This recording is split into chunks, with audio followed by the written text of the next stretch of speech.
Seorang remaja ingin sekali merubah hidupnya menjadi orang kaya, namun sepertinya dia menempuh jalan yang kurang benar. Remaja itu merubah hidupnya menjadi kupu-kupu malam tanpa sepengetahuan sang ibu.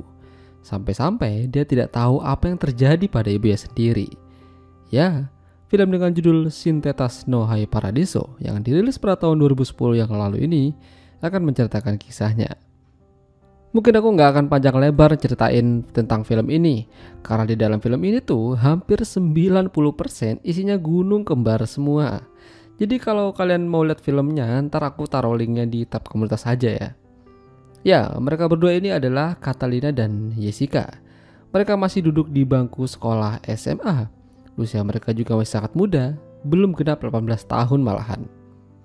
Mereka ini sahabatan udah sejak lama. Dan diketahui kalau Jessica punya pekerjaan sampingan menjadi kupu-kupu malam. Tahu aja kan maksudnya. Catalina tinggal bersama kakak dan ibunya di rumah. Ibunya sudah lama menjanda, jadinya ya sering merasa kesepian.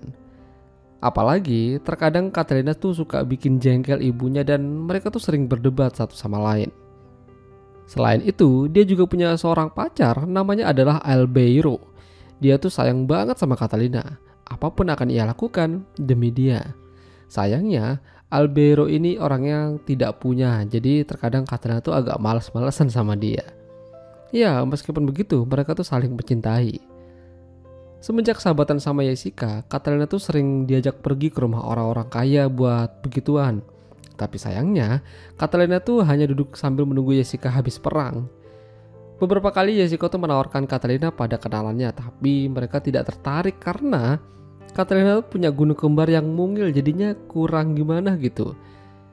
Sementara Catalina dan Jessica berada di luar, Albeiro di rumah menunggu kepulangannya. Jadinya dia hanya ketemu sama ibunya Catalina aja di sana. Dia disuruh masuk sambil ngeteh. Nah, di sini Albeiro tuh ngerasa sesuatu yang beda sama ibunya Catalina yang bernama Donna. Dia tuh merasa kalau Donna tuh lebih gimana gitu. Jessica merasa kasihan sama Catalina yang terus-terusan ditolak sama orang. Jadi dia tuh akan mengusahakan supaya Catalina tuh bisa laku. Dan ya, malam itu menjadi malam yang tak terlupakan bagi Catalina. Meskipun gunung kembarnya mungil, tapi Jessica berhasil mengorbitkan Catalina. Ya, akhirnya dia berhasil kuda-kudaan. Bahkan, dia juga dapat sangu yang banyak. Lumayan bisa buat operasi gunung kembar. Mulai dari situ Catalina terjebak dalam dunia yang memabukkan. Enak-enak plus dapat duit. Sementara Albeiro sering ke rumah Catalina, tapi Catalina tidak ada di rumah. Hanya ada Donna aja di sana. Ya, di sini terjadi hal yang tidak seharusnya terjadi. Kala itu Albeiro tidak sengaja ngelihat pintu Donna yang masih terbuka sedikit. Ternyata Donna tuh lagi polosan. Bukannya kabur, Albeiro malah keterusan dan akhirnya terjadilah permantapan. Keesokan harinya Donna mendapat telepon dari Catalina kalau dia mungkin gak akan pulang dalam beberapa minggu ini. Katanya sih ada studi tour bersama teman-teman sekolahnya. Ya, tentu aja Catalina berbohong. Meskipun begitu, itu adalah hal yang bagus bagi Albeiro. Karena dia bebas bersama Donna. Dan bahkan Donna tuh sepertinya agak menaruh hati sama Albeiro. Catalina dijadwalkan akan menjalani operasi gunung kembar menjadi lebih besar. Semua itu atas kerja kerasnya selama ini. Begitu Catalina mulai berubah, beberapa pengusaha sukses ingin mendekatinya, bahkan ingin menikahinya juga, menjadikan Catalina sebagai istrinya.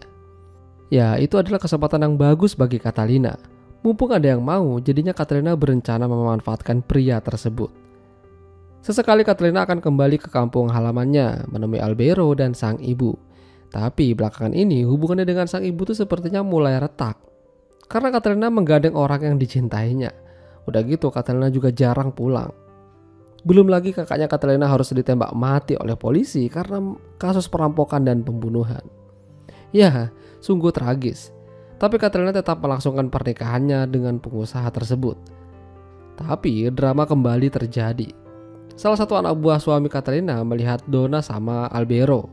Mereka memfotonya dan Catalina melihat itu. Catalina marah-marah pada mereka. Tidak ada yang bisa dipercaya. Kesedihan Catalina belum sampai di situ aja. Tiba-tiba dia merasakan panas dan gatal di gunung kembarnya. Begitu dibawa ke dokter, ternyata Silikon yang digunakan Katrina itu adalah bekas atau second. Banyak bakteri yang masuk dan merusak jaringan. Jadi mau nggak mau gunung kembar Katrina itu harus dipotong sebelum infeksinya menjalar. Katrina sudah tidak menarik lagi.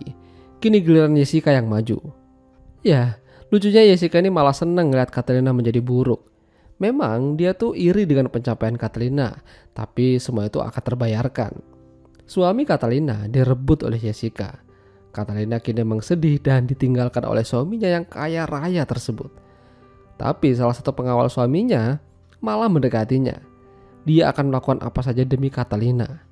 Ya, Katrina punya ide cemerlang. Dia ingin menghabisi Jessica secara diam-diam. Dia akan memanggilnya dan ketemuan di kafe. Pengawal mantan suaminya itu sudah bersiap. Dia menyuruh orang untuk menghabisi Jessica dan sudah mengantongi ciri-cirinya. Tapi sayang, sepertinya suruhannya itu salah sasaran. Yang dihabisi itu bukan Jessica, malahan Katrina itu sendiri. Pria itu terus menghubungi Katrina sampai polisi datang ke TKP. Dia nggak tahu kalau Katrina itu sudah tiada. Ya, sungguh tragis nasib Katrina. Ingin menjadi orang kaya dan sukses, tapi malah berakhir tragis. Itulah tadi alur cerita film Sintetas No Hai Paradiso. Jika kalian suka dengan video ini, jangan lupa untuk tinggalkan like dan sampai jumpa lagi.